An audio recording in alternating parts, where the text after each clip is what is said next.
तमिलनाडु की एमपी करुणानिधि ने लोकसभा में एक सवाल उठाया जिससे सब लोग स्तब्ध हो गए। बजट पर चर्चा के दौरान उन्होंने डायरेक्ट सवाल पूछा, जब सरकार वन नेशन की बात करती है तो रेलवे फंड एलोकेशन में इतना बड़ा फर्क क्यों देखने को मिलता है। नॉर्दर्न रेलवे को 13,200 करोड़ रुपए और वही साउदर्न रेलवे को 59 करोड़ रुपए दिए जाते हैं। अब आप खुद सोचिए, 59 करोड़ और 13,200 करोड़ रुपए के बीच में जमीन आसमान का अंतर है। और बात सिर्फ रेलवे एलोकेशन की नहीं है। तमिलनाडु को हर 1,000 रुपए टैक्स पर 300 रुपए का रिटर्न मिलता है और वहीं बिहार को 9,220 रुपए का रिटर्न मिलता है। और ऐसा सभी साउदर्न स्टेट के साथ होता है। फिर भी एक अजीब बात है, साउथ इंडिया नॉर्थ से ज्यादा डेवलप्ड और रिच है। तेलंगाना, आंध्र प्रदेश, तमिलनाडु, कर्नाटक और केरल मार्च 2023 तक इंडिया की इकोनॉमी में 30% का योगदान करते हैं, बल्कि इनकी पॉपुलेशन 20% है।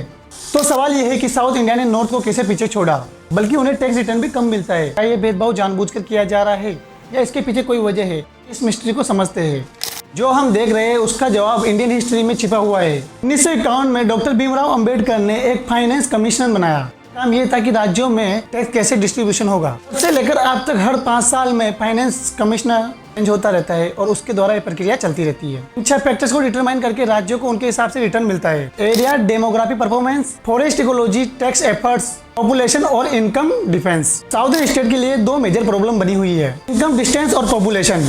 इनकम डिस्टेंस का मतलब है कि देश की एवरेज पर कैपिटा इनकम और किसी स्पेसिफिक स्टेट की पर कैपिटा इनकम के बीच का फर्क।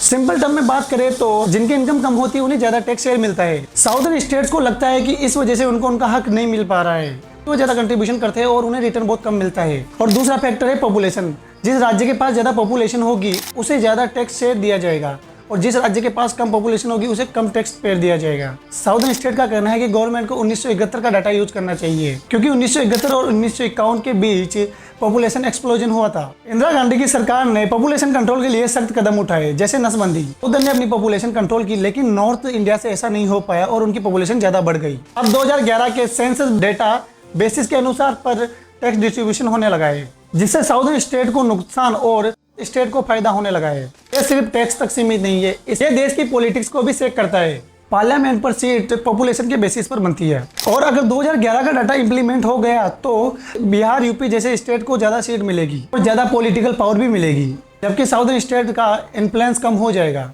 और तमिलनाडु की लोकसभा सीट 41 से घटकर 39 हो गई है। 2011 का डाटा यूज किया जाएगा तो ये और भी कम हो जाएगी। साउदर्न स्टेट का सीधा सा सवाल है, क्या हमें नॉर्थ के डेवलपमेंट के लिए अपने खुद के सोर्सेज देने पड़ेंगे?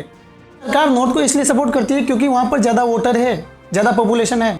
एक कॉम्प्लिकेटेड इशू है, लेकिन एक चीज जो जरूरी है समझना ये कि साउथ इंडिया ने अपनी सक्सेस किसी एक पॉलिसी या सब्सिडी के दम पर हासिल नहीं की है। कर्नाटका में मिड डे मील स्कीम शुरू की जिससे फुल एनरोलमेंट बढ़ा। केरल ने डिजिटल फाइबर लगाकर अपने रूरल एरिया को डिजिटल वर्ल्ड से जोड़ा। साउथ इंडिया ने हाई लिटरेसी रेट से वहाँ के लोगों को बड़ी बड़ी कंपनियों में जॉब दी। साउथ इंडिया के स्टेट आज भी इंडस्ट्रीज के पावर हाउस है।